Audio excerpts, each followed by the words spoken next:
কোরআনুল কারীমকে এবারে জিজ্ঞাসা করলাম, ও কোরআন, তোমাকে দিয়ে বাংলাদেশটা পরিচালনা করতে চাই। বাংলাদেশে যে 39টা মন্ত্রণালয় আছে, এই সম্পর্কে তোমার মধ্যে কোনো কথা আছে নাকি? আল্লাহর কোরআন জবাব দেয়, তিবিয়ানাল লিকুল্লি শাইইন, শুধুমাত্র বাংলাদেশ না, পুরা বিশ্ব পরিচালনা করতে যা কিছু প্রয়োজন সব কিছু আমার আল্লাহ তাআলা এই কোরআনের মধ্যে খুলে খুলে বর্ণনা করে দিয়েছেন। সুবহানাল্লাহ পড়তে পারেন নাই? আমি বললাম, ও কোরআন, 1 নম্বর মন্ত্রণালয় পার্বত্য চট্টগ্রাম মন্ত্রণালয়, এই সম্পর্কে কোনো কথা আছে নাকি? আল্লাহর কোরআন জবাব দেয়, এই সম্পর্কে মহান আল্লাহ তাআলা 30টা আয়াত বর্ণনা করে দিয়েছেন। এবার আমি বললাম, কোরআন আমাকে 1-2টা বলো। আল্লাহর কোরআন সুন্দর করে জবাব দিচ্ছেন, আলাম নাজআলিল আরদা মিহাদা ওয়াল জিবালা আওতাদা, আমি আল্লাহ তাআলা কি জমিনকে বিছানা স্বরূপ বানাই নাই, ওয়াল জিবালা আওতাদা, এবং পাহাড়কে খুঁটি হিসেবে পেরেক হিসেবে বানাই নাই। এবার জবাব দিয়ে বলেন তো, জমিনকে যিনি বিছানা স্বরূপ বানাইলেন তিনি কে? আবার পাহাড়কে যিনি খুঁটি হিসেবে পেরেক হিসেবে বানাইলেন তিনি কে? যে আল্লাহ তাআলা পাহাড়কে পেরেক হিসেবে বানাইলেন, সেই আল্লাহ তাআলার আইন দ্বারা পাহাড় বিষয়ক মন্ত্রণালয় চলতে পারে কি পারে না? এবার কোরআনকে বললাম, ও কোরআন, 2 নম্বর মন্ত্রণালয় প্রাথমিক ও গণশিক্ষা মন্ত্রণালয়, এই সম্পর্কে তোমার মধ্যে কোনো কথা আছে নাকি?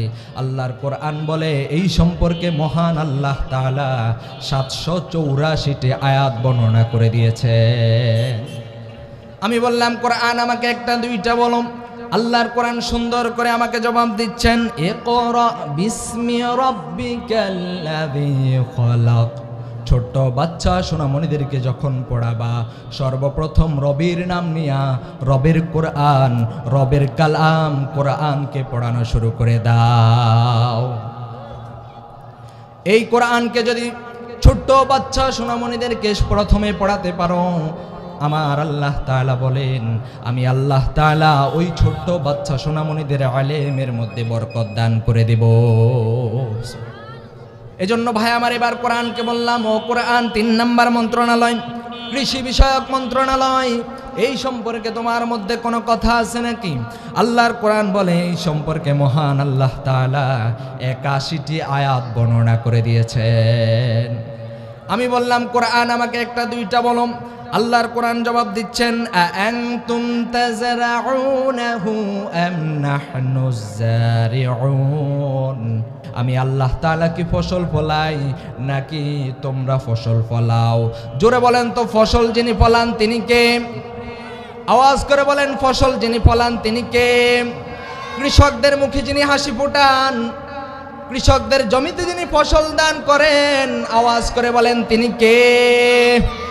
যে আল্লাহ তাআলা কৃষকদেরকে ফসল দান করেন, কৃষকদের মুখে হাসি ফোটায়, সে আল্লাহ তাআলার আইন দিয়ে কৃষি বিষয়ক মন্ত্রণালয় চলতে পারে কি পারে না?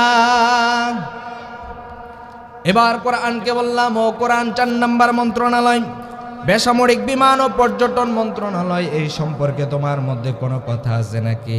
আল্লাহর কোরআন বলে, এই সম্পর্কে মহান আল্লাহ তাআলা 28টা আয়াত বর্ণনা করে দিয়েছেন। জোরে কন্না আল্লাহু আকবার। আমি বললাম, ও কোরআন, আমাকে 1-2টা বলো। আল্লাহর কোরআন বলতেছেন, মা ইউমসিকুহুন্না ইল্লা রহমান, শোনো শোনো শোনো, ওই যে পাখি আকাশে ওড়ে, পাখির ডানা, বিমান যে আকাশে ওড়ে, বিমানের ডানা কেউ ধরে রাখে না, একমাত্র আমি আল্লাহ তাআলা ওই পাখির ডানা, বিমানের ডানাগুলোকে ধরে রাখি। সুবহানাল্লাহ পড়তে পারেন নাই? বিমানের ডানা যিনি ধরে রাখেন তিনি কে? আওয়াজ করে বলেন, তিনি কে? আমার আল্লাহ বললেন, আমি আল্লাহ যদি চাই সব কিছু ভেঙে চুরমার করে দিতে পারি।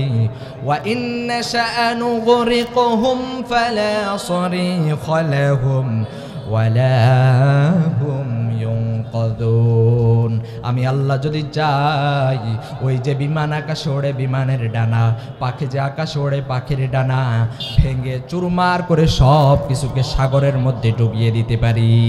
আমার আল্লাহ পারেন কি পারেন না? বাণিজ্য মন্ত্রণালয়, এই সম্পর্কে কোনো কথা আছে নাকি? আল্লাহর কোরআন বলে এই সম্পর্কে মহান আল্লাহ তাআলা 42টা আয়াত বর্ণনা করে দিয়েছেন। আল্লাহু আকবার পড়তে পারেন নাই? আমি বললাম কোরআন আমাকে একটা দুইটা বলো, আল্লাহর কোরআন আমাকে জবাব দিচ্ছেন আহাল্লাল্লাহুল বাই'a ওয়া হারামার রিবা। আল্লাহ তাআলা ব্যবসাকে হালাল করেছেন এবং সুদকে হারাম করেছেন। এবার আওয়াজ করে বলেন তো, ব্যবসাকে যিনি হালাল করলেন তিনি কে? যে আল্লাহ তাআলা ব্যবসাকে হালাল করলেন, সে আল্লাহ তাআলার আইন দ্বারা ব্যবসা বিষয়ক বাণিজ্য বিষয়ক মন্ত্রণালয় চলতে পারে কি পারে না?